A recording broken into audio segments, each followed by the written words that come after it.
Hope आप सबकी preparation बहुत अच्छी चल रही होगी। और आज जो कि सबसे ज़्यादा रिक्वेस्टेड टॉपिक्स है, जो कि बच्चों ने इंस्टाग्राम पे और टेलीग्राम पे रिक्वेस्ट किया कि मैम बायोमोलिक्यूल्स पढ़ा दीजिए, बिकॉज बायोमोलिक्यूल्स मैम केमिस्ट्री में भी है और बायो में भी, और समझ में एक भी जगह नहीं आया। तो आज के इस लेक्चर में हम लोग देखेंगे बायोमोलिक्यूल्स के बारे में। और इस लेक्चर की नोट्स बनाने की ज़रूरत नहीं है, इसके पीडीएफ फॉर्मेट आपको टेलीग्राम ग्रुप पे मिल जाएंगे, आप वहाँ से डाउनलोड कर सकते हो टेलीग्राम ग्रुप ज्वाइन करके, जहाँ पे आप अपने सारे डाउट्स पूछ सकते हो। और अगर टेलीग्राम ग्रुप ज्वाइन नहीं कर पा रहे हो तो आप इंस्टाग्राम पे डॉक्टर तान्या सिंह सर्च करके वहाँ पे अपने मैसेजेस दे सकते हो या फॉलो कर सकते हो, वहाँ पे आप अपने डाउट्स पूछ सकते हो। ठीक है, आपके जो भी डाउट्स होंगे हम कोशिश करेंगे कि वॉइस नोट के थ्रू आपको वहीं पे आपका सोल्यूशन मिल जाए, और साथ में ये पीडीएफ हम टेलीग्राम ग्रुप पे आपको अपलोड करवा देंगे। तो बच्चों अभी हमें क्या करना है, अभी हमें शांति से बस इस चैप्टर को समझना है, नोट्स बनाने की टेंशन नहीं लेनी है। ठीक, एनसीईआरटी और कुछ एक्स्ट्रा फैक्ट्स इसमें मैंने इंक्लूड कर रखे हैं जितने आपके पेपर में आते हैं। इससे ज़्यादा पढ़ने की कोई ज़रूरत नहीं है, नीट में इसके बाहर का एक भी क्वेश्चन नहीं आएगा। ठीक है, तो इसी के साथ स्टार्ट करते हैं। देखो सबसे पहली बात तो बेटा बायोमोलिक्यूल्स अगर शब्द को हम ब्रेक करेंगे तो that is bio plus molecules. Molecules तुम्हें केमिस्ट्री से पता है क्या होता है बेसिकली। मॉलिक्यूल एक एटम के एग्रीगेशन को हम कहते हैं मॉलिक्यूल, है ना। जब एक एटम या मल्टीपल एटम एक दूसरे के साथ एग्रीगेट करते हैं, साथ में जुड़ते हैं, तो उसको हम मॉलिक्यूल कह देते हैं। और साथ में वो वाले मॉलिक्यूल्स जो बायोलॉजिकल सिस्टम में हमारी बॉडी में पाए जाते हैं, इसको हम बायोमोलिक्यूल्स कह देंगे। ठीक है, तो सिंपल चीज़ें हमें पढ़ना है।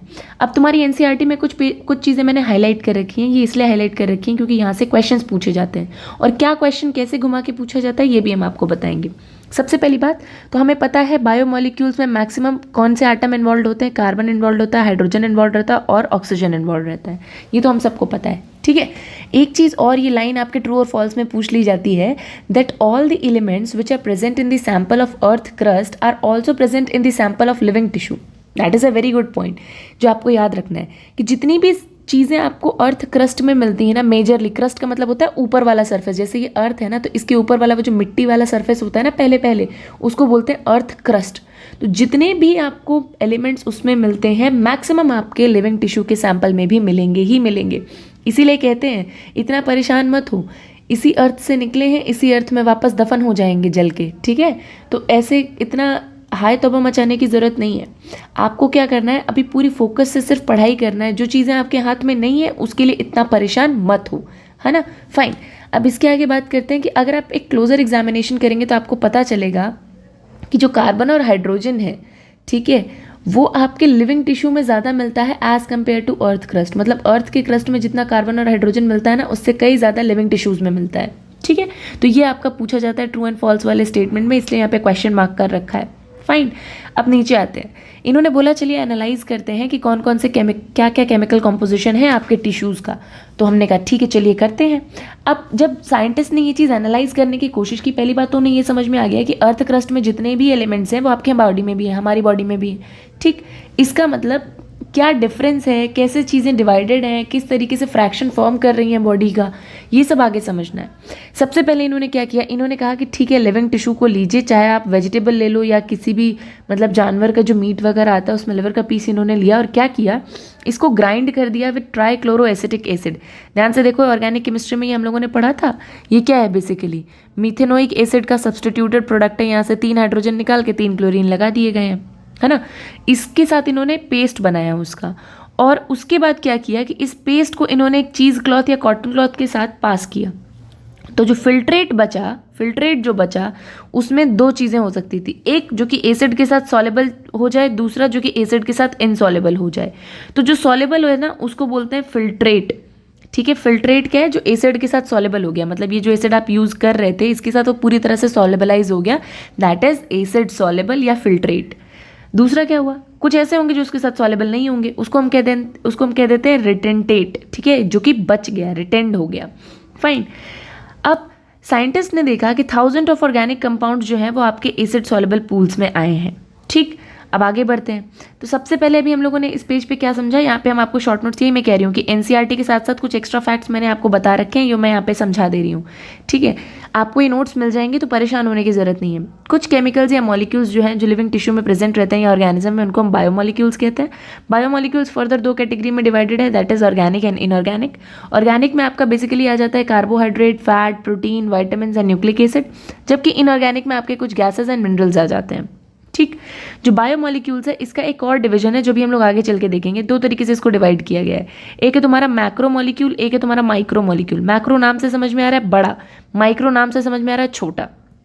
ठीक है, तो कार्बोहाइड्रेट, प्रोटीन, न्यूक्लिक एसिड यानी जितने बड़े बड़े केमिकल कंपाउंड्स हैं वो तुम्हारे मैक्रोमोलिक्यूल्स में आ जा रहे हैं। माइक्रो में क्या आ रहा है, एक छोटा सा अगर शुगर का मॉलिक्यूल है या एक अमाइनो एसिड है तुम्हारा या एक न्यूक्लियोटाइड है तुम्हारा, तो वो किस में आ जा रहा है, बेसिकली माइक्रोमोलिक्यूल में।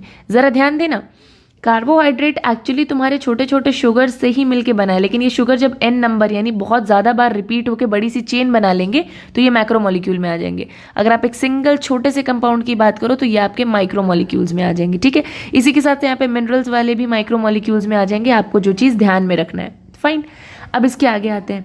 अब इसके आगे अगर आप आओगे तो आप ज़रा ध्यान से देखो, जो चीज़ उन्होंने लिखी थी उसका यहाँ पे प्रूफ भी दिया हुआ है। क्या प्रूफ दिया हुआ है कि हाइड्रोजन और कार्बन अर्थ क्रस्ट में कितना है और ह्यूमन बॉडी में कितना है।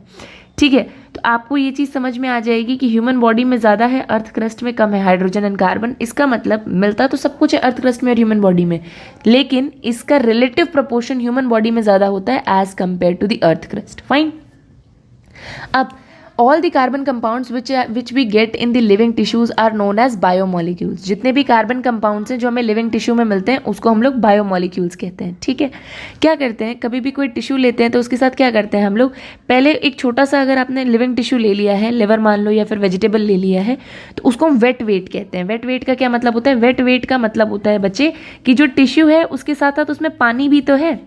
भाई डेफिनेट सी बात है, हमारे बॉडी का जो प्लाज्मा होता है 98% पानी होता है, तो उसका भी एक वेट होगा, तो इसको हम लोग वेट वेट कहते हैं। जब हम किसी चीज़ को बिल्कुल ड्राई कर देते हैं, पानी निकाल देते हैं, तो उसके बाद जो वेट बचता है ना उसको ड्राई वेट कहते हैं, कि मतलब अब उसमें सिर्फ और सिर्फ जो है आपका बायोमास बच गया है, वाटर निकल चुका है। ठीक है, तो ड्राई वेट क्या है, जब सारा का सारा वाटर इवापोरेट हो जाए उसको हम लोग कहते हैं ड्राई वेट। ठीक है, जब हम किसी भी टिश्यू को बर्न कर देते हैं तो भी तो ड्राई वेट होगा, क्योंकि उसमें CO2 भी गैशियस फॉर्म में निकल चुकी होगी और वाटर भी अपना रिमूव्ड हो चुका होगा। ठीक है, इसी को हम लोग क्या कहते हैं, राख भी कहते हैं या ऐश भी कहते हैं। ठीक, फाइन, अब इसके आगे बात करते हैं कि इनऑर्गेनिक एलिमेंट्स जो हमारी बॉडी में प्रेजेंट है, कुछ मिनरल्स हमने बताए थे like calcium, magnesium etcetera, sulphate है, फॉस्फेट है, जो कि एसिड सॉलेबल पूल में पाया जाता है। ठीक है, इनऑर्गेनिक कंपोनेंट्स जैसे होते हैं सल्फेट, फॉस्फेट वगैरह, वो एसिड सॉलेबल पूल में पाए जाते हैं। फाइन, तो इतनी चीज़ें आपको समझ में आ गई। अब उसी के साथ साथ ज़रा नीचे देखिए, नीचे देखिए क्या लिखा है, amino acids are organic compounds containing amino group and an acidic group as a substituent on the same carbon। क्या मतलब है बेटा, देखो अमाइनो एसिड का ना मैं तुम्हें यहाँ पे सिंपल सा समझा रही हूँ कैसे होता है। ये कार्बन होता है, इसके ऊपर एक कुछ ग्रुप लगा रहता है, इसके नीचे कोई दूसरा ग्रुप लगा रहता है। बट फिक्स क्या है अमाइनो एसिड में कि एक साइड हमेशा उसके NH2 यानी अमाइन ग्रुप लगा रहेगा और दूसरे साइड हमेशा उसके कार्बोक्सिलिक ग्रुप लगा रहेगा। ये कार्बोक्सिलिक ग्रुप के बगल वाले कार्बन को हम लोग केमिस्ट्री में क्या बोलते थे, अल्फा कार्बन। तो यहाँ पे भी क्या बोलेंगे, अल्फा कार्बन। इसीलिए इनका नामकरण क्या हो गया, इनका नामकरण हो गया अल्फा अमाइनो एसिड, क्योंकि अल्फा कार्बन पे क्या है, एक अमाइन ग्रुप लगा हुआ है, इसलिए हम इसको बोल देते हैं alpha amino acid. So this is a very very important point that you need to know. हर अमाइनो एसिड, चाहे कोई भी अमाइनो एसिड हो, उसका बेसिक स्ट्रक्चर ऐसे ही होता है। ऐसे ही होता है का मतलब एक्चुअली ये एक कार्बन है, इसके ऊपर एक दूसरा ग्रुप लगा है, नीचे दूसरा ग्रुप लगा है। अब ये आर कुछ भी हो सकता है सिंपल हाइड्रोजन हो या OH हो, उससे हमें मतलब नहीं है, लेकिन दो चीज़ें फिक्स्ड हैं, एक एंड पे NH2, दूसरे एंड पे carboxylic group, that is fixed. ठीक है, अब आते हैं, देखो वैसे तो बहुत सारे अमाइनो एसिड्स बन सकते हैं, बट बच्चे जो ह्यूमन बॉडी में प्रोटीन बनाने के काम आते हैं वो होते हैं 20 अमाइनो एसिड्स। ठीक है, तो सिर्फ 20 ऐसे अमाइनो एसिड्स हैं जो तुम्हारा ह्यूमन बॉडी में प्रोटीन बनाने के काम आते हैं। वैसे तो दुनिया में बहुत सारे अमाइनो एसिड्स हैं, बट प्रोटीन बनाने के लिए ह्यूमन बॉडी के सिर्फ 20 तरीके के होते हैं। अब बेसिकली देखा जाए तो एक कार्बन के 4 वैलेंसी होती है, चारों के चारों इसमें ऑक्यूपाइड है। तो ये आपको मीथेन नहीं लग रहा कि एक ही कार्बन है, एक कार्बन है और 4 वैलेंसी है, तो सब्सटीट्यूटेड मीथेन की चारों हाइड्रोजन हटा के हमने कुछ कुछ ग्रुप ऐड कर दिए उसमें। फाइन, अब आगे आते हैं। तो अब ये जो R ग्रुप है जो मैंने ऊपर लिखा, ठीक है, ये जो R ग्रुप है ये कुछ भी हो सकता है। क्या हो सकता है, ये एक यहाँ पे एक हाइड्रोजन हो सकता है, जैसे ये R ग्रुप जो है एक हाइड्रोजन हो सकता है, यहाँ पे हम एक R को हाइड्रोजन कर देते हैं। ठीक है, दूसरा R भी कुछ भी हो सकता है। ठीक है, तो अगर ये जो R ग्रुप है, अगर ये प्रोटीनिशियस अमाइनो एसिड है तो ये हाइड्रोजन हो सकता है, जैसे कि ग्लाइसिन में होता है आपका, या मिथाइल ग्रुप हो सकता है R की जगह पे, तो वो एलानीन बन जाता है, या हाइड्रोक्सिल मिथाइल हो सकता है ताकि वो सीरीन बन जाए। नहीं समझ में आया आपको, कोई बात नहीं, नेक्स्ट पेज देखो, आपको बिल्कुल समझ में आ जाएगा क्या कहना चाह रहे हैं। देखो यही तो मैं कह रही हूँ। और ये स्ट्रक्चर आपके इमेज में पूछे जाते हैं, इसलिए मैंने यहाँ पे दिल बना रखे हैं कि बहुत अच्छे तरीके से एनसीईआरटी की डिकोडिंग होनी चाहिए ताकि आपको समझ में आए कि क्वेश्चंस कहाँ से पूछे जाते हैं। Very very important. क्या है यहाँ पे, देखो जरा, यहाँ पे एक एच तो है ही, साथ में जो दूसरा आर ग्रुप लगा हुआ है, जैसे समझाने के लिए मैंने आपको बता दिया था कि ऊपर एक आर रहेगा, नीचे एक आर रहेगा। अब ये वाला आर हमेशा एच होता है बच्चे, नीचे वाला आर तुम कुछ भी चेंज कर लो। अगर तुमने हाइड्रोजन लगाया तो ग्लाइसिन है, अगर तुमने उसकी जगह पे अमोनिया लगा दिया तो एलानीन है, अगर तुमने उसकी जगह पे बेसिकली क्या किया, CH2OH लगा दिया तो वो सीरीन है, मिथाइल अल्कोहल लगा दिया बेसिकली तो वो सीरीन हो जाएगा। ठीक है, तो ये आपको स्ट्रक्चर पता होना चाहिए। अगर आपको नटशेल याद रखना है तो क्या याद रखना है मैम, कि यहाँ पर एक कार्बन होता है, एक तरफ NH2 होता है, दूसरी तरफ COOH होता है, एक हाइड्रोजन लगा रहता है जो कि R ग्रुप में कंपेयर होता है, नीचे वाला R ग्रुप कुछ भी हो सकता है, चाहे आप कुछ भी लगा दो। हाइड्रोजन लगाओगे तो ग्लाइसिन हो जाएगा, नहीं लगाओगे मिथाइल लगाओगे तो एलानीन हो जाएगा, और अगर उसकी जगह OHCH2 लगवा दोगे तो वो आपका सीरीन हो जाएगा। That is very very important, that you need to know. ये क्वेश्चंस पूछे जाते हैं ऐसे ही इमेज बेस्ड करके, तो ये आपको याद रहने चाहिए। ठीक है, तो यही यहाँ पे कहना चाह रहा है, इस पेज पे जो कहना चाह रहा है वो यही कहना चाह रहा है। अब इसके साथ साथ एक इंपॉर्टेंट चीज़ और है, कुछ कुछ अमाइनो एसिड्स जो होते हैं ना वो ज़्यादा एसिडिक नेचर के होते हैं। ठीक है, तो जैसे कि ग्लूटामिक एसिड, कुछ कुछ अमाइनो एसिड ऐसे होते हैं जो बेसिक नेचर के होते हैं जैसे लाइसिन, और कुछ कुछ न्यूट्रल रहते हैं, ना एसिड रहते हैं ना बेसिक रहते हैं, उनको बोलते हैं वैलिड। ठीक है, एक अमाइनो एसिड, तो मतलब आपको एग्जाम्पल याद रखना चाहिए। देखो ये आपका नॉर्मल अमाइनो एसिड है, इसके पास एसिडिक ग्रुप भी है, इसके पास बेसिक ग्रुप भी है, बट कुछ कुछ ऐसे होते हैं जिनका ये वाला ग्रुप ज़्यादा स्ट्रॉन्ग एक्ट करता है तो वो एसिडिक नेचर दिखाते हैं।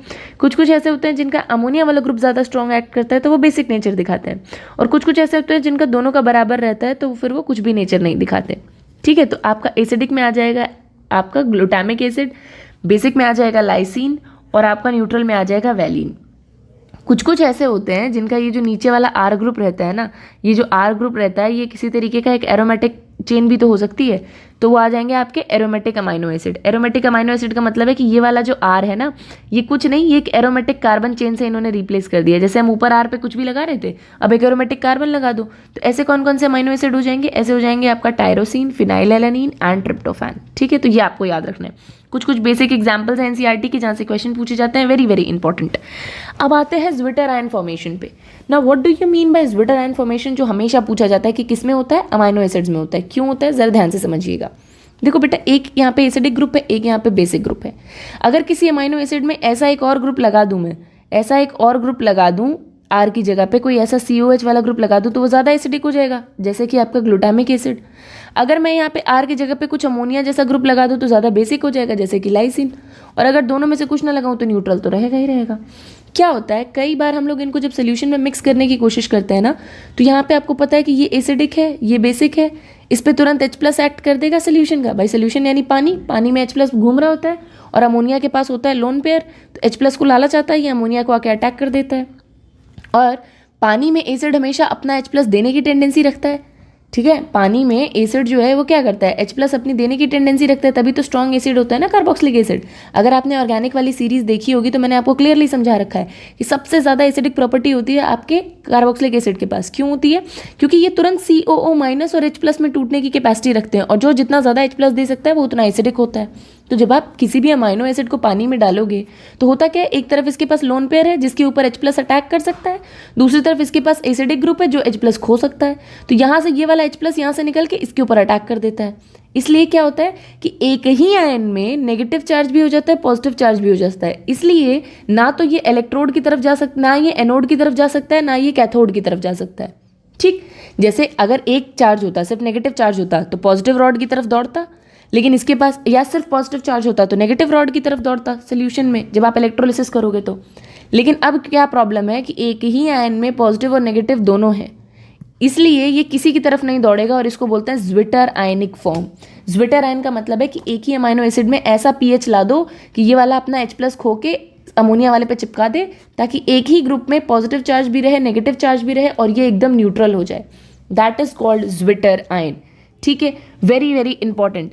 अब जैसे इस pH के आगे बढ़ोगे या पीछे बढ़ोगे तो क्या होगा, अगर तुम बेसिक करोगे तो अमोनिया वाला ग्रुप रहेगा, एसिडिक करोगे तो ये वाला ग्रुप ज़्यादा एक्टिव हो जाएगा। ठीक है। तो सोल्यूशन में जो एक पीएच आता है, पर्टिकुलर पीएच पे जब ये पॉजिटिव और नेगेटिव एक दूसरे को बैलेंस कर लेते हैं, ज्विटर आयनिक फॉर्म में आ जाते हैं, वो टाइम होता है जब वो किसी की तरफ मूव नहीं करते हैं, ना पॉजिटिव इलेक्ट्रोड की तरफ ना नेगेटिव इलेक्ट्रोड की तरफ। फाइन, ये आपका समझ में आ गया। फिर उसके बाद बात करते हैं कि जनरली लिपिड्स वाटर इनसॉल्युबल होते हैं। ठीक है, क्यों वाटर इनसॉल्युबल होते हैं लिपिड्स? भैया फैट है, फैटी एसिड जो है उसमें कार्बन के साथ जो आर लगा रहता है, बड़े बड़े बड़े आर लगे रहते हैं, जैसे 2 कार्बन का, 3 कार्बन का, 4 कार्बन का या 19 कार्बन का। तो जितना ज़्यादा तुम कार्बन बढ़ाओगे भाई, 19 कार्बन की कोई बड़ी सी चेन होगी तो डेफिनेट सी बात है बल्कि हो गया मॉलिक्यूल। बल्कि हो गया तो तुम्हें पता है ना कि बल्कि मॉलिक्यूल्स पोलर, भाई वाटर के साथ सॉल्युबल होने का क्या मतलब है कि उसके साथ तुम हाइड्रोजन बॉन्डिंग या तो बनाओ या तो तोड़ो उसकी। जब तुम्हारे पास कार्बन बढ़ गया तो तुम तो आलसी हो गए ना। जितने मोटे मोटे लोग रहेंगे वो आलसी हो जाएंगे, ना वाटर के साथ हाइड्रोजन बॉन्डिंग कर पाएंगे ना तोड़ पाएंगे, इसलिए वाटर इनसॉल्युबल हो जाते हैं। इसीलिए अगर मैं बताऊं, जब मैंने ऑर्गेनिक केमिस्ट्री पढ़ाई थी तो हर जगह आपको बताया था कि अल्कोहल वाटर सॉल्युबल होता है। क्यों वाटर सॉल्युबल होता है? छोटे अल्कोहल जैसे CH3OH। क्यों? क्योंकि ये जो OH वाला ग्रुप है ये वाटर के साथ हाइड्रोजन बॉन्डिंग कर लेता है। लेकिन जैसे जैसे आप C16 ले आओगे, C20 ले आओगे तो ये वाटर इनसॉल्युबल हो जाएगा। क्यों भैया? इतने बड़े बड़े ग्रुप पानी के साथ कोई इंटरेक्शन कर ही नहीं पाएंगे। जब कर ही नहीं पाएंगे कार्बन वाली इंटरेक्शंस तो डेफिनेट सी बात है कि वो सॉल्युबल नहीं रह जाएंगे। ठीक है, तो जो हायर मेंबर्स होते हैं लाइक पैल्मेटिक एसिड जिसमें कि 16 कार्बन रहता है, ठीक है, एराकिडोनिक एसिड जिसमें कि 20 कार्बन रहता है, तो ये सारी चीज़ें सॉल्युबल नहीं होती हैं। अब फैटी एसिड में कुछ लोग सेचुरेटेड होते हैं। सेचुरेटेड का मतलब सारे के सारे सिंगल बॉन्ड है, कोई डबल बॉन्ड नहीं है। अनसैचुरेटेड फैटी एसिड्स का मतलब होता है डबल बॉन्ड वाले। जो हम लोग डालडा वगैरह खाते हैं बेसिकली वो अनसैचुरेटेड फैट रहता है। ठीक है, और आपका देखो 2 तरीके के फैट होते हैं, good fat and bad fat. तो ये जो प्रपोर्शन होता है ना सेचुरेटेड फैट का और अनसैचुरेटेड फैट का, यही अलग अलग होता है। ठीक है, इसकी वजह से जो होता है कोलेस्ट्रॉल बढ़ता है बॉडी में। ठीक है, जब हम बॉडी फ्लूइड्स एंड सर्कुलेशन पढ़ाएंगे तो उसमें आपको डिटेल में बताएंगे कि किस तरीके से होता है। फाइन, अब सबसे सिंपल एक लिपिड आता है जिसका नाम है ग्लिसरॉल, जिसका केमिकल नेम क्या है? Try hydroxy propane. कुछ नहीं है बेटा, ये प्रोपेन 3 कार्बन का है। इसमें इन्होंने क्या कर रखा है? तीनों जगह एक एक OH लगा रखा है, तीनों जगह एक एक OH लगा रखा है वैलेंसी बैलेंस करके। इसी को ये क्या कह देते हैं? ग्लिसरॉल कह देते हैं। ठीक है, अब जितने जितने मेनी लिपिड्स, जितने भी लिपिड्स हैं ज़्यादातर में ग्लिसरॉल और फैटी एसिड दोनों देखने को मिलते हैं। बेसिकली क्या होता है? फैटी एसिड स्टेरिफाइड होता है ग्लिसरॉल का। हमको पता है ना, carboxylic acid plus alcohol gives you Easter, वही वो कह रहा है। ग्लिसरॉल क्या है आपका? अल्कोहल, क्योंकि इसमें 3 OH लगे हुए हैं प्रोपेन, ट्राई हाइड्रोक्सी प्रोपेन में। और फैटी एसिड आपका क्या है? कार्बोक्सिलिक एसिड है। तो दोनों को मिलाओगे तो ईस्टर बनेगा, वही चीज़ यहाँ पे लिखी गई है। अब फैट और ऑयल में क्या फ़र्क होता है? ऑयल जो है वो ठंडे टेम्परेचर पे भी कभी भी सॉलिडिफाई नहीं होता, जबकि फैट जो है वो जैसे ही टेम्परेचर गिरता है वो सॉलिड में बदल जाता है। ठीक है, तो ये थोड़ा डिफरेंस होता है। फिर उसके बाद कुछ लिपिड्स आपके बड़े इंपॉर्टेंट होते हैं, उसमें फॉस्फोरस ऐड रहता है जिससे कि वो फॉस्फोराइलेटेड ऑर्गेनिक कंपाउंड्स बनाते हैं। मतलब इनका सीधा से कहने का क्या है? कुछ नहीं है। मतलब देखो ये ध्यान से क्या है, ये कह रहे हैं कुछ लिपिड्स होते हैं जिनके आसपास ना हमारे कुछ ग्रुप लगे होते हैं, जैसे फॉस्फेट ग्रुप। अब इसको हम कह देते हैं फॉस्फोलिपिड। क्या कह देते हैं? फॉस्फोलिपिड। और ये फॉस्फोलिपिड क्या काम करते हैं? ये फॉस्फोलिपिड सेल मेम्ब्रेन बनाने का काम करते हैं। ठीक है, तो ये इनके कहने का मतलब है कि ये बड़ा इंपॉर्टेंट है। अब इसमें से एक बड़ा इंपॉर्टेंट आता है लेसिथिन। इसका बड़ा इंपॉर्टेंट एग्जाम्पल है और ज़्यादा एग्जाम्स में पूछा भी जाता है। Lecithin, lecithin is basically a phospholipid which is found in the cell membrane. Very very important. ठीक है, अब आगे आते हैं कुछ और ऑर्गेनिक कंपाउंड्स पे, जैसे कि जो न्यूक्लिक एसिड होता है हमारा, जो न्यूक्लिक एसिड होता है उसमें हमें पता है ना नाइट्रोजन के बेसिस रिक्वायर्ड रहते हैं। तो कौन कौन से नाइट्रोजन के बेसिस होते हैं? Like adenine, guanine, cytosine, uracil, thymine. परेशान मत होना। इस तरीके से अगर कार्बन, सुनो मेरी बात ध्यान से सुनना, अगर इस तरीके से आप एक चेन बनाओ कार्बन की तो उसको क्या कहते हैं? एरोमेटिक रिंग कहते हैं या कार्बन की चेन कहते हैं। उसी तरीके से अगर आप नाइट्रोजन वाली एक रिंग बना दो, नाइट्रोजन की कोई रिंग बन जाए मान लो, तो उसको क्या कह दोगे? नाइट्रोजनस बेसिस कह दोगे। तो नाइट्रोजन की रिंग बनाते हैं कौन कौन? Adenine, guanine, cytosine, uracil and thymine. Very very important. ठीक है, क्या होता है जब नाइट्रोजनस बेसिस के साथ कभी शुगर लगता है, क्या नाइट्रोजनस बेसिस के साथ कभी शुगर लगता है ना, तो उसको हम लोग कहते हैं न्यूक्लियोसाइड। क्या बोलते हैं? न्यूक्लियोसाइड। और जब इसके साथ फॉस्फेट ग्रुप अटैच हो जाता है तो इसको बोलते हैं न्यूक्लियोटाइड। बेसिकली क्या होता है, हर चीज़ की कुछ बिल्डिंग ब्लॉक होती है। जैसे कार्बोहाइड्रेट की बिल्डिंग ब्लॉक क्या है? सिंपल, एक शुगर लोगे मोनोसैकेराइड्स, जब वो मल्टीपल टाइम रिपीट करेंगे तो वो बन जाएंगे आपके कार्बोहाइड्रेट्स। उसी तरीके से प्रोटीन का बिल्डिंग ब्लॉक क्या है? Amino acid. अमाइनो एसिड के पॉलीमर की वजह से क्या बनता है? प्रोटीन बनता है। उसी तरीके से न्यूक्लियोटाइड्स के रिपीट होने की वजह से क्या बनता है, न्यूक्लिक एसिड बनता है। ठीक है, तो nucleotides are the building block for RNA and DNA. Very very important. अभी मैं आपको समझाती हूँ कि न्यूक्लियोसाइड क्या होता है, टाइड क्या होता है और डिटेल में। ठीक है, इतनी चीज़ें समझ में आ गई। Very very important. इसके ना डायग्राम पूछ लिए जाते हैं, ग्लाइसिन, एलानिन, सीरीन के। उसके साथ साथ देखो ग्लिसरॉल मैंने बताया था कि प्रोपेन है और तीनों जगह पे बस OH रिप्लेस कर रखा है, तो ग्लिसरॉल पता होना चाहिए। लिसिथिन बड़ा इंपॉर्टेंट है, ये पता होना चाहिए क्योंकि आपके सर्फेक्टेंट की तरह भी काम करता है। ठीक है, जो लंग्स में सर्फेक्टेंट होता है ना, जिसकी वजह से एल्वियोलाई जो है आपकी कोलैप्स नहीं कर पाती है, हमेशा खुली रहती है ताकि आप हवा अंदर लेते हैं जब, तो आपका क्या होता है, एक्सचेंज होता है वहाँ पे एयर का। तो वो जो सर्फेक्टेंट है जो एल्वियोलाई के सरफेस को इतना मेंटेन करती है, उसमें भी लिसिथिन पाया जाता है। ठीक, कोलेस्ट्रॉल का स्ट्रक्चर बड़ा इंपॉर्टेंट है, वेरी वेरी इंपॉर्टेंट। तो मैंने आपको बताया था ना कि जितने भी अनसैचुरेटेड वाले होते हैं वो आपका बेसिकली बैड कोलेस्ट्रॉल फॉर्म करते हैं। ठीक है, अब आगे आते हैं। जैसे मैंने आपको बताया था कि कभी नाइट्रोजनस बेसिस क्या होते हैं, बेसिकली एरोमेटिक रिंग ही होती है, लेकिन इसमें कार्बन के बजाय नाइट्रोजन सेंटर पे होता है, तो इसीलिए हम इसको नाइट्रोजनस बेस बोल देते हैं। तो कौन कौन से नाइट्रोजनस बेस होते हैं, एडेनिन होता है आपका, और क्या होता है आपका नाइट्रोजनस बेस, यूरेसिल होता है आपका नाइट्रोजनस बेस। ठीक है, न्यूक्लियोसाइड क्या होता है, नाइट्रोजनस बेस अगर यहाँ पे लगा हुआ है, उसके साथ साथ तुमने एक शुगर का मॉलिक्यूल लगा दिया, तो इसको हम लोग बोलते हैं न्यूक्लियोसाइड। अगर नाइट्रोजनस बेस लगा है, उसके साथ शुगर के साथ तुमने एक फॉस्फेट का ग्रुप लगा दिया, तो उसको बोलते हैं न्यूक्लियोटाइड। तो हो क्या रहा है, जब तुम इधर से इधर जा रहे हो तो हो ये रहा है, न्यूक्लियोसाइड का मतलब क्या है, शुगर प्लस नाइट्रोजनस बेस।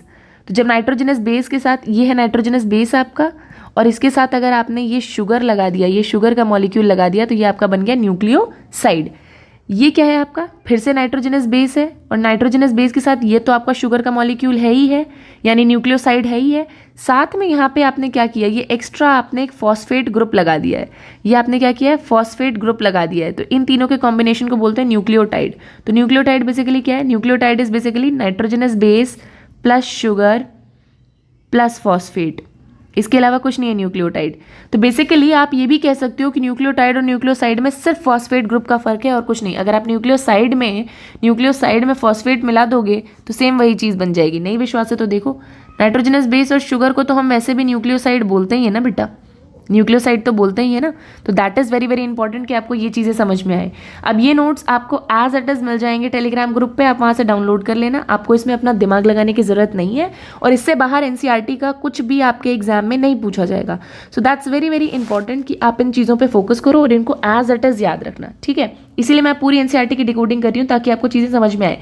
जहाँ दिल बने हैं, इसका मतलब कि वहाँ एग्जामिनर का दिल आता है, बड़ी सीधी सी बात है। ठीक है, अभी किसी और के दिल की चिंता मत करना कि कौन रूठा है कौन नहीं रूठा है, ये नहीं बात कर रहा वो नहीं बात कर रहा।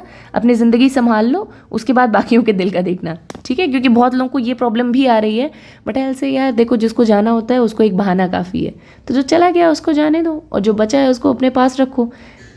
किसी और के लिए तुम कभी अच्छे नहीं हो सकते। ठीक है, तब तक अच्छे नहीं हो सकते जब तक सामने वाला इंसान अच्छा नहीं है। ठीक, तो बाकी लोगों को उनका काम करने दो। तुम्हारा काम अभी मेहनत से पढ़ाई करके सिलेक्शन लेना है। बहुत ज़िंदगी बदल जाती है सिलेक्शन के बाद, तो सिलेक्शन लो, उसके बाद जिसको रहना रहे, जिसको नहीं जाना ना रहे, जो करना है करे। It's your life and it will be according to your choice. Fine, अब इसके साथ आगे बढ़ते हैं। आगे बढ़ते बढ़ते यहाँ पे हम देखते हैं कि मेटाबोलाइट्स क्या होता है। देखो, सबसे पहली बात, मेटाबोलाइट्स क्या होते हैं। मेटाबोलाइट्स का मतलब होता है ऐसे सारे कंपाउंड्स जो कहीं ना कहीं मेटाबॉलिज्म के थ्रू बनते हैं। मेटाबोलाइट्स जो है वो बेसिकली ऐसे केमिकल कंपाउंड्स हैं जो मेटाबॉलिज्म, यानी बॉडी में जो केमिकल रिएक्शन चल, जैसे डाइजेशन एक तरीके का मेटाबॉलिज्म है, रेस्पिरेशन एक तरीके का मेटाबॉलिज्म है। मेटाबॉलिज्म का मतलब है कि जो बायोकेमिकल रिएक्शंस अंदर चल रही हैं उसको हम कहते हैं मेटाबॉलिज्म। अगर उसमें कोई भी मेटाबोलाइट बनता है, मतलब कोई भी इंटरमीडिएट बनता है, जैसे केमिकल रिएक्शंस में इंटरमीडिएट बनते थे ना, उसी तरीके से बॉडी में भी कुछ कुछ इंटरमीडिएट्स बनते हैं मेटाबॉलिज्म के थ्रू, जिसको हम मेटाबोलाइट कहते हैं। ठीक, अब आगे बात करते हैं। अगर कोई चीज़, प्राइमरी मेटाबोलाइट का क्या मतलब है, जैसे मान लो हम डाइजेशन पढ़ रहे हैं, तो डाइजेशन में क्या है कि बड़े बड़े कार्बोहाइड्रेट्स जो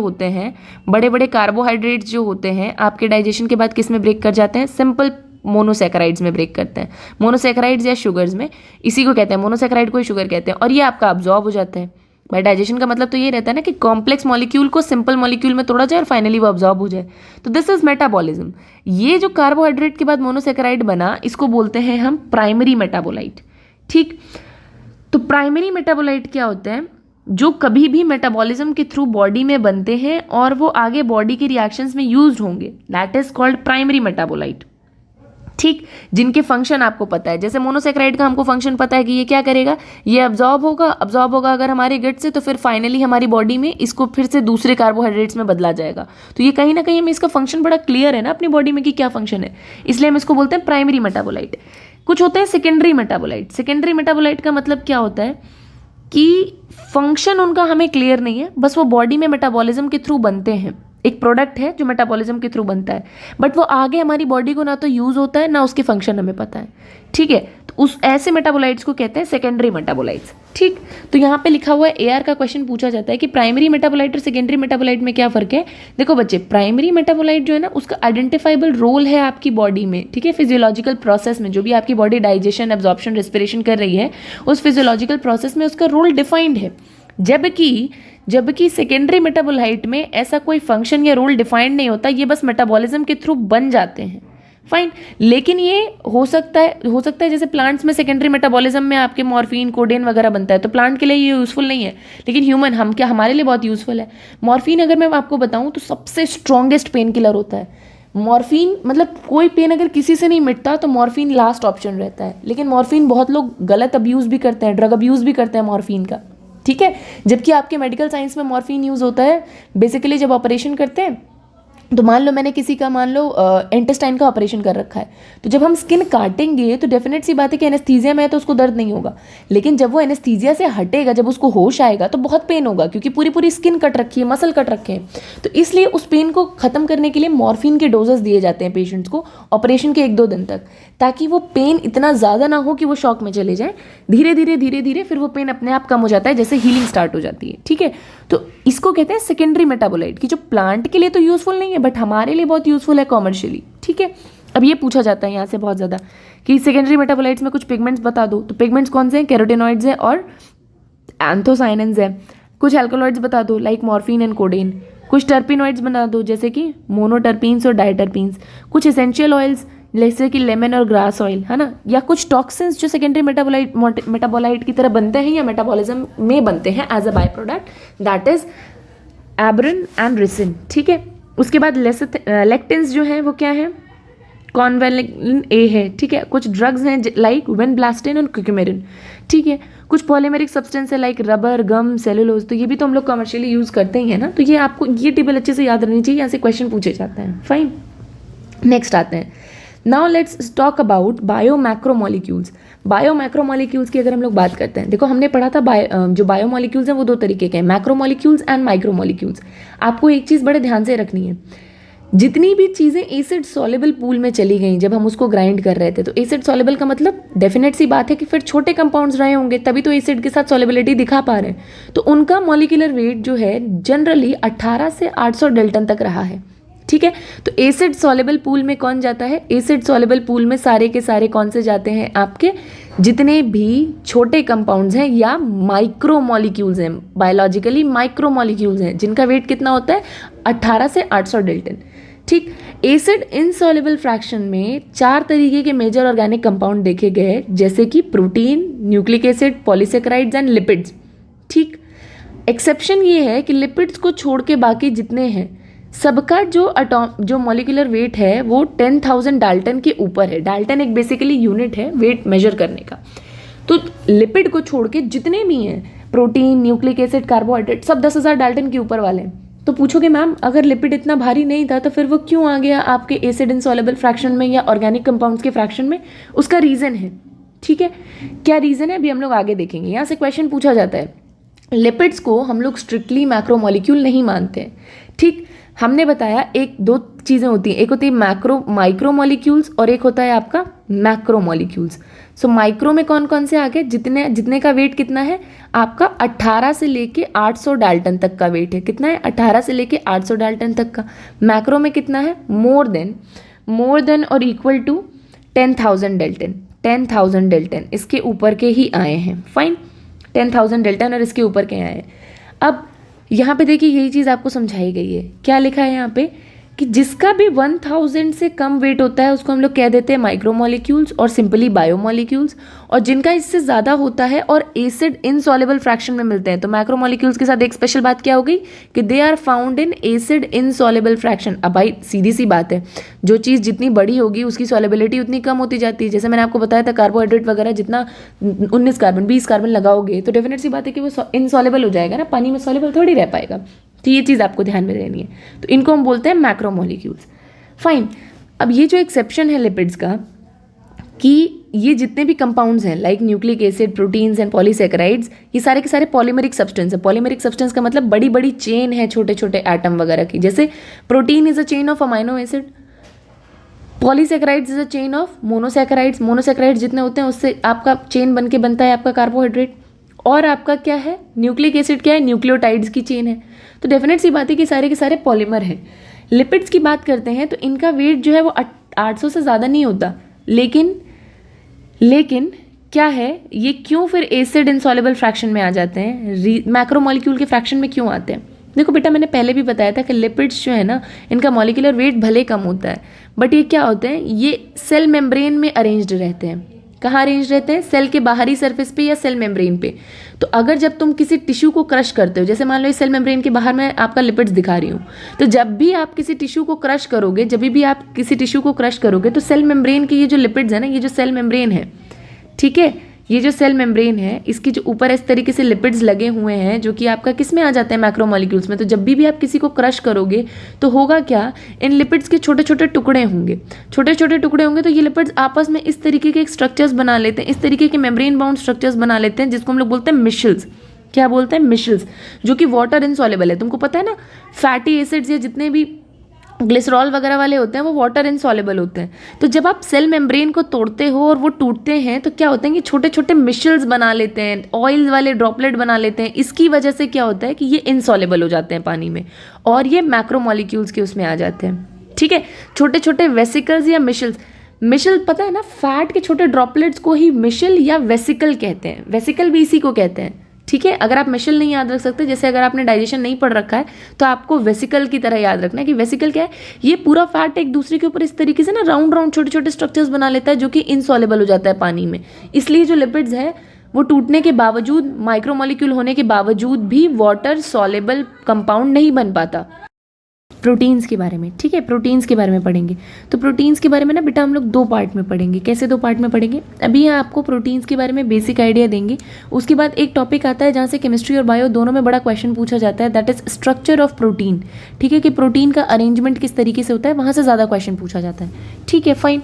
अब ये चैप्टर इतना लंबा है, सबसे पहले तो आई हैव डिसाइडेड कि इसको हम 2 पार्ट में कवर करेंगे ताकि आपके लिए एक ही बार मोनोटोनस भी ना हो और आपको पास क्वेश्चन प्रैक्टिस करने का टाइम मिले। आज इसका पार्ट 1 अपलोड होगा, कल इसका पार्ट 2 अपलोड हो जाएगा।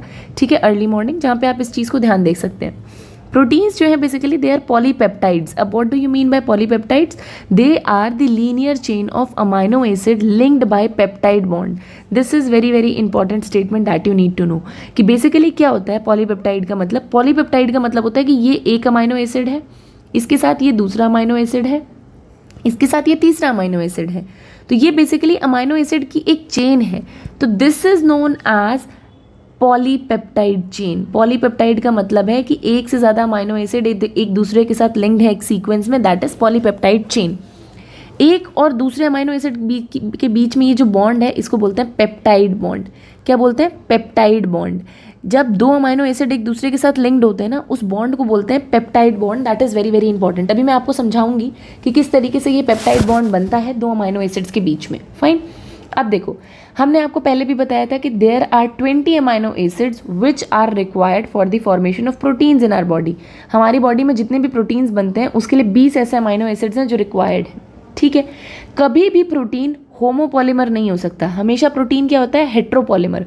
होमोपॉलीमर का क्या मतलब होता है कि यहाँ पे आपने मान लो ए कंपाउंड लिया और उसके साथ फिर दूसरा ए ज्वाइन कर दिया, फिर तीसरा ए ज्वाइन कर दिया, तो दिस इज अ होमोपॉलीमर, कि एक ही जैसी चीज़ें चेन में रिपीट हो रही हैं, this is homopolymer.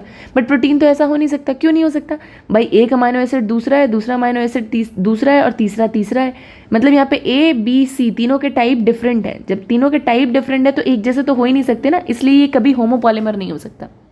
Fine, it is always a heteropolymer. कभी ऐसा नहीं होता कि एक ही अमाइनो एसिड की चेन को रिपीट कर दिया जाए और प्रोटीन बन जाए। प्रोटीन का चेन हमेशा हेट्रोपॉलीमरिक नेचर का होता है। That is very very important, that you need to know. ठीक है, अब प्रोटीन के ना बॉडी में बहुत सारे फंक्शन है, बहुत सारे फंक्शन है। तो यहाँ पे टेबलर फॉर्म में जो दे रखा है, यहाँ पे से पूछा जाता है कि कुछ प्रोटीन्स होते हैं जैसे कि कोलेजन, जो कि इंट्रासेलुलर ग्राउंड सब्सटेंस की तरह काम करता है। What do you mean bye intercellular ground substance? कि ये एक सेल है, ये दूसरा सेल है, इसके बीच में कम्युनिकेशन या एडहेशन का जो काम करता है, मतलब एक दूसरे को चिपकाए रखना, एक दूसरे से कम्युनिकेशन बनाए रखना, वो जो प्रोटीन्स होते हैं उनको बोलते हैं intercellular ground substance between the cell. ठीक, कुछ प्रोटीन्स होते हैं लाइक ट्रिप्सिन। कोलेजन बेसिकली क्या होता है बेटा? कोलेजन ना फाइबर्स होते हैं इस तरीके के, जो दो सेल्स को एक दूसरे के साथ चिपकाए रखते हैं ताकि सेल्स एक दूसरे के साथ चिपकी रहें, टिश्यू फॉर्मेशन हो पाए। फाइन, अब हम बात करते हैं ट्रिप्सिन की या कुछ एंजाइम्स की। ट्रिप्सिन जो है ये भी एक प्रोटीन ही है, लेकिन ये कैसे फंक्शन कर रहा है? एंजाइम की तरह फंक्शन कर रहा है। एक वेरी वेरी इंपॉर्टेंट बात मैं आपको बताऊँ, कुछ ज़्यादा इंग्लिश हो गई, खैर। एंजाइम जो होता है, ज़्यादातर एंजाइम प्रोटीनिशियस नेचर के होते हैं, ठीक है, लेकिन इकलौता एंजाइम राइबोजाइम होता है जो कि प्रोटीन नहीं होता। ठीक, तो ये एक्सेप्शन भी आपको याद रखना है। फिर इंसुलिन जो है वो भी प्रोटीन है, लेकिन ये हार्मोन की तरह काम कर रहा है। हमारी बॉडी में जितनी भी एंटीबॉडी बनती है जो कि इन्फेक्शंस के अगेंस्ट फाइट करती है, वो भी प्रोटीन से बनती है। साथ में जितने रिसेप्टर हैं सेल के ऊपर जो सेंस करते हैं चीज़ों को, जैसे सेंसरी रिसेप्टर्स, वो भी प्रोटीन के ही बने हुए होते हैं। और स्पेशल रिसेप्टर होता है ग्लूट4 रिसेप्टर्स, जो कि आपके ग्लूकोज की ट्रांसपोर्ट को, जैसे मान लो ये सेल है, इसके ऊपर ग्लूट4 लगा है, तो ये ग्लूकोज को अंदर ट्रांसपोर्ट करने में मदद करेगा। ठीक है, तो ये चीज़ें आपको ध्यान में रखनी है। That is very very important, that you need to know. Fine, ये चीज़ें हमें समझ में आ गई। अब आते हैं नेक्स्ट पे। जैसे मैंने आपको बताया था कि जितने अमाइनो एसिड होते हैं उसमें से 20 ऐसे होते हैं जो हमारी बॉडी में रिक्वायर्ड होते हैं फॉर प्रोटीन फॉर्मेशन। ठीक, अब इन 20 अमाइनो एसिड में, ये जो 20 अमाइनो एसिड जो हमारे प्रोटीन फॉर्मेशन के लिए रिक्वायर्ड है, इसमें से 10 ऐसे होते हैं जो हमारी बॉडी बनाती है और 10 ऐसे होते हैं जो हमारी बॉडी नहीं बना सकती। नॉन एसेंशियल अमाइनो एसिड वो होते हैं कि जो अगर आप नहीं भी खाओगे तो काम चल जाएगा, क्योंकि ये आपकी बॉडी बना सकती है। मतलब हमारी बॉडी को ये वाले अमाइनो एसिड बनाना आता है, इसलिए अगर आप नहीं भी डाइट में लोगे तो कोई दिक्कत नहीं है, ये वाली बॉडी बना लेगी। एसेंशियल अमाइनो एसिड्स वो होते हैं जिनको बॉडी नहीं बना सकती, इनको आपको बाहर से लेना पड़ेगा, तभी आपकी बॉडी में ये अमाइनो एसिड्स आएंगे। Very very important. और कुछ सेमी एसेंशियल होते हैं कि मतलब बॉडी वैसे बना तो नहीं सकती, लेकिन अगर कोई पर्टिकुलर स्टिमुलस और कुछ पर्टिकुलर आयंस मिल जाए तो इनका फॉर्मेशन स्टार्ट हो सकता है, इसलिए हम इनको बोलते हैं सेमी एसेंशियल।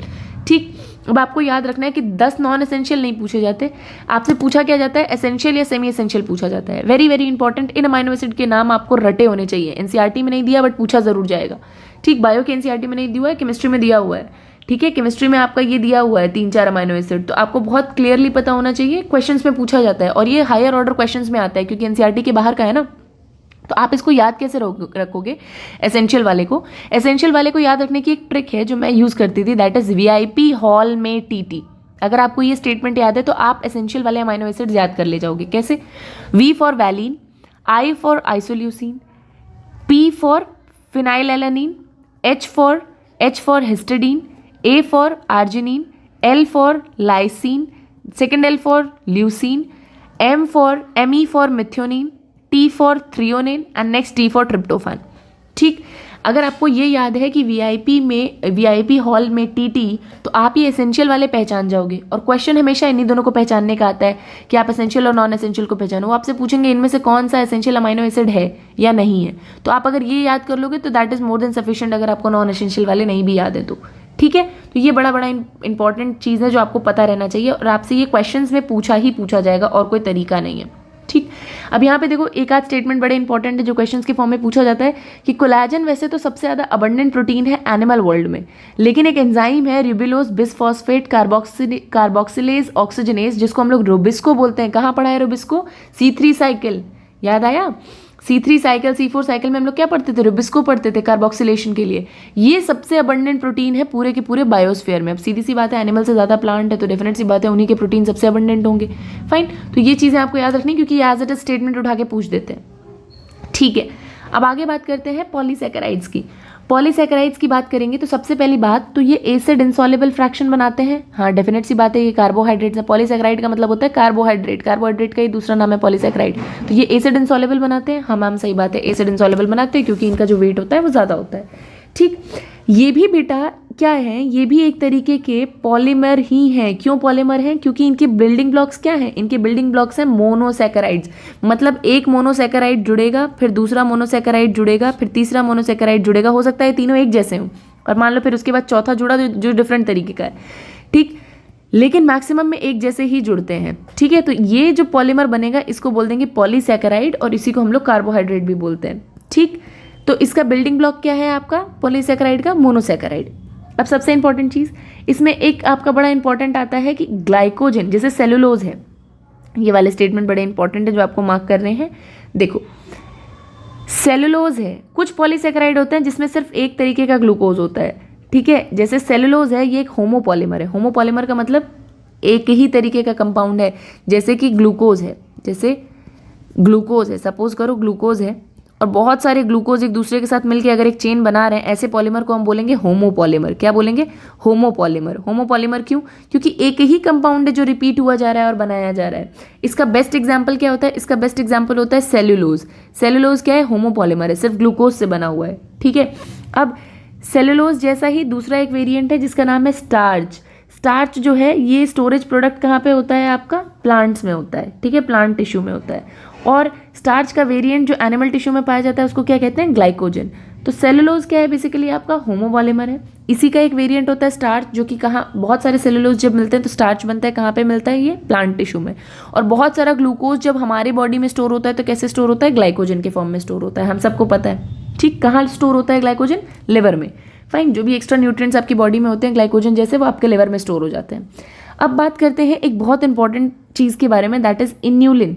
इंसुलिन नहीं है, इन्यूलिन है। Inulin is the polymer of fructose. Very very important, यहाँ से क्वेश्चन पूछे जाते हैं। अभी 2016 से लेकर 18 तक 2 बार पूछा जा चुका है, वन और दी अदर फॉर्म्स, ट्रू और फॉल्स में। Inulin is a polymer of fructose, ठीक है, फ्रक्टोज से बना होता है इन्यूलिन। अब पॉलीसैकेराइड चेन में जैसे कि मान लो जो ग्लाइकोजन वगैरह है, तो डेफिनेट सी बात है जो चेन है इसका एक राइट साइड होगा, इसका एक लेफ्ट साइड होगा।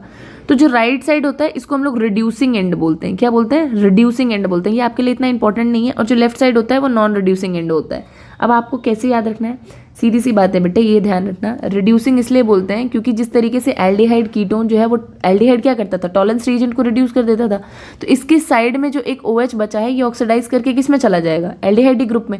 तो ये क्या करेगा? ये भी अब रिड्यूस करने लगेगा लोगों को, इसलिए हम इसको रिड्यूसिंग बोल देते हैं, रिड्यूसिंग शुगर, ठीक है। आप केमिस्ट्री में इसको जब पढ़ेंगे तो और डिटेल में वहाँ पे मैं लास्ट में आपको केमिस्ट्री वाला पार्ट भी एक बार बता दूंगी ढंग से, ताकि आपको वहाँ पे समझ में आ जाए।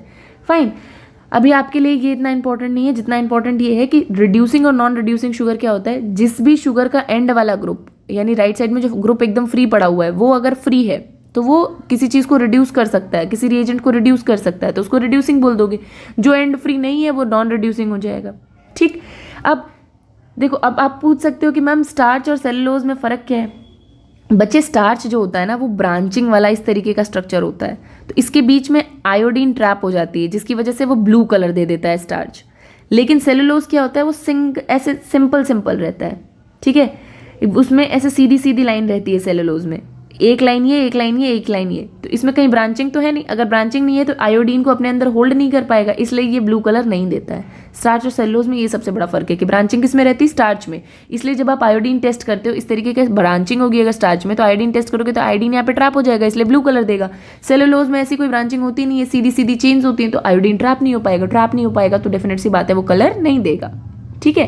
तो ये बड़ा इंपॉर्टेंट है। अब देखो, कार्बोहाइड्रेट बनता कौन से बॉन्ड से? जैसे हमने पढ़ा था कि प्रोटीन बनता है पेप्टाइड बॉन्ड से, तो अब हमें पढ़ना है कि कार्बोहाइड्रेट कौन से बॉन्ड से बनता है। इसको कहते हैं ओ ग्लाइकोसिडिक बॉन्ड फॉर्मेशन या लिंकेज, ठीक है। कैसे बनता है? सपोज करो ये एक मोनोसैकेराइड है और ये दूसरा मोनोसैकेराइड है, मतलब एक शुगर ये मॉलिक्यूल हो गया और दूसरा शुगर ये मॉलिक्यूल हो गया, ठीक। शुगर में क्या है? कार्बन की एक रिंग है जिसमें कि OH ग्रुप लगे हुए हैं। क्या होता है, जैसे ही 2 मोनोसैकेराइड्स पास आते हैं, तो यहाँ पे तुम देख रहे हो अल्कोहल ग्रुप कितना भर भर के है, तो एक साइड से H और दूसरे साइड से OH निकल के वाटर हटा देते हैं अपने अंदर से, यानी डिहाइड्रेशन होता है, पानी निकल जाता है। सिंपल डिहाइड्रेशन की वजह से अब इन दोनों के बीच में बॉन्ड बन जाएगा। देखो यहाँ पे जो एक O यहाँ पे बचा था, यही दोनों को अब एक दूसरे से जोड़ देगा, जिसको हम बोलते हैं O glycosidic linkage. Glycosidic linkage normal नाम है, ज़्यादा डिटेल में पढ़ना है तो ओ ग्लाइकोसिडिक लिंकेज। क्यों? क्योंकि ऑक्सीजन के थ्रू दोनों के दोनों मोनोसैकेराइड्स एक दूसरे से लिंक्ड हैं। तो मतलब एक चीज़ आपके दिमाग में एकदम यू कैन से बैठ जानी चाहिए कि carbohydrates are linked through glycosidic linkage, proteins are linked through peptide linkage. Very very important. और अगर ये नहीं आता तो फिर बेटा तुम्हें क्या ही आता है बायोमॉलिक्यूल्स में? कुछ चीज़ें दिमाग में एकदम बैठ जानी चाहिए। Carbohydrate is link to glycosidic linkage, जिसमें कि 2 मोनोसेक्राइड के पास आने की वजह से एक पानी का मॉलिक्यूल बाहर निकल गया, जिसकी वजह से यहाँ पे जो ऑक्सीजन था अब इसने दोनों को एक आपस में लिंक कर लिया, and that is known as O glycosidic bond. Fine, this is very very important that you need to do. इसी तरीके से पेप्टाइड बॉन्ड भी बनता है। क्या होता है पेप्टाइड बॉन्ड में, आगे जब हम लोग स्ट्रक्चर पढ़ेंगे प्रोटीन का तो बताएंगे आपको कि उसमें भी वाटर निकल जाता है, इस वजह से दोनों जो अमाइनो एसिड्स हैं वो एक दूसरे के साथ चिपक जाते हैं। ठीक है, very very important concept that you need to know. Fine, इतनी चीज़ें समझ में आ गई। अब इसके नेक्स्ट लेक्चर में हम लोग बात करेंगे न्यूक्लिक एसिड वगैरह के बारे में, जो कि बहुत इंपॉर्टेंट है। नेक्स्ट लेक्चर में हम लोग बात करेंगे nucleic acid, structure of protein and enzymes, जिसमें कि ये चैप्टर पूरा आपका कंप्लीट हो जाएगा। ठीक है, इसका नेक्स्ट लेक्चर आपको कल अर्ली मॉर्निंग मिल जाएगा, और आप कोशिश करना, उसके साथ मैं आपको PYQ भी प्रैक्टिस करवाऊंगी। अगर कोई भी डाउट हो तो आप टेलीग्राम ग्रुप ज्वाइन कर सकते हो, या डॉक्टर तान्या सिंह इंस्टाग्राम पे फॉलो करके आप अपना पर्सनली कनेक्ट कर सकते हो, जिससे कि हम आपके डाउट्स का सोल्यूशन आपको वहाँ पे दे पाएँ। अब कुछ स्टेटमेंट्स यहाँ पे जैसे इंपॉर्टेंट है कि हमको सबको पता है कि प्लांट सेल का जो सेल वॉल होता है वो सेलुलोज से बनता है, सबको पता है। कॉटन फाइबर में भी सेलुलोज भर भर के रहता है, हम सबको पता है। उसके साथ साथ हम सबको ये भी पता है कि कुछ एक्सोस्केलेटन जो ऑर्थोपोड्स के होते हैं वो किससे बनते हैं, N acetyl glucosamine, NAM and NAG से बनते हैं ना, बैक्टीरिया वगैरह के, है ना। तो जो एक्सोस्केलेटन ऑर्थोपोड्स का होता है वो ना एक पॉलीसेक्राइड से बना होता है जिसका नाम है काइटिन। बहुत लोग इसको चिटिन भी बोलते हैं, तो चिटिन इज रॉन्ग प्रोनाउंसिएशन, इसका सही प्रोनाउंसिएशन काइटिन है। ठीक है, तो यहाँ से क्वेश्चन पूछे जाते हैं कि जो ऑर्थोपोड्स का आपका एक्सोस्केलेटन है, बाहर का स्केलेटन है, वो किससे बना है, तो वो एक पॉलीसेक्राइड से बना है जिसका नाम है काइटिन। Very very important. ठीक है, अब दूसरी बात, जो बैक्टीरिया होता है उसमें नैम एंड नैग से बना होता है ना उसका सेल वॉल, तो नैम क्या है, N acetyl glucosamine, N acetyl muramic acid. ठीक है, उसके साथ साथ प्लांट सेल का किससे बना है, सेलुलोज से बना है। कॉटन फाइबर्स में आपको सेलुलोज भर भर के देखने को मिलेगा। ठीक, तो बैक्टीरिया की जो सेल वॉल है, बैक्टीरिया की जो सेल वॉल है, अगर आपको मेरी बात याद नहीं हुई है तो कैसे याद करेंगे, वो बना है नैम एंड नैग से। नैग का फुल फॉर्म यहाँ पे लिखा हुआ है एन एसिटाइल ग्लूकोसामीन, नैम का होता है एन एसिटाइल म्यूरामिक एसिड। ठीक है, आई होप आपके इतने कंसेप्ट क्लियर हो गए हो, जहाँ से जो क्वेश्चन पूछा जाता है मैंने इस लेक्चर में करवा दिया है। नेक्स्ट लेक्चर में आपको इसके आगे की डिटेल्स मिल जाएंगी, और इसी तरीके से अब हम जो सीरीज स्टार्ट होंगी जहाँ पे आपके एक एक चैप्टर कवर किए जाएंगे, क्योंकि ये बहुत लंबा चैप्टर है, और नेक्स्ट लेक्चर में मैं केमिस्ट्री वाला भी इसका पार्ट कवर करने वाली हूँ, इसलिए मैं इसको पार्ट 2 में कवर करूँगी। रीज़न भी बहुत लंबा लेक्चर हो जाएगा तो आपके लिए मोनोटोनस हो जाएगा। तभी आपको मैंने जितना पढ़ा दिया, आप जाकर केमिस्ट्री से एक बार NCERT रीड कर सकते हैं, बायो की भी कर सकते हैं, और साथ में कुछ क्वेश्चंस प्रैक्टिस कर सकते हैं। नाउ बच्चे, जो हो रहा है तुम्हारे साथ उसको ऐसे लेना है कि यार मैं जानती हूँ बहुत लोगों के साथ कुछ बुरा हो रहा होगा, बहुत लोगों के साथ बहुत कुछ अच्छा हो रहा होगा। ठीक, थोड़ी एंजाइटी होना इस प्रिपरेशन फेज में क्वाइट नॉर्मल है। ठीक है, इसके लिए परेशान नहीं होना है अगर बैकलॉग्स आते जा रहे हैं तो। यू हैव टू रियलाइज कि जो टाइम बीत गया वो आपके हाथ में नहीं है। ठीक, जो आपके हाथ में है आपको उसमें मैक्सिमम एफर्ट्स करने हैं, ताकि आपको इसका रिग्रेट ना रह जाए। अभी तुम्हारे साथ कोई सही कर रहा है, कोई गलत कर रहा है, कोई कैसे बिहेव कर रहा है, ये सब सोचने का बिल्कुल टाइम नहीं है कि तुमसे पहले क्या गलती हुई क्या नहीं हुई। Doesn't matter at all. 4 महीने हैं अभी, ये 4 महीने कायदे से पढ़ाई कर लो। नेक्स्ट इसके, क्योंकि रिग्रेट करोगे तो 100% पॉसिबिलिटी है कि सिलेक्शन ना हो, लेकिन अगर तुम मेहनत करोगे तो फिर भी चांसेस बनते हैं आपके सिलेक्शन के। So stay always positive like a proton and stay tune. Will see you soon in the next lecture.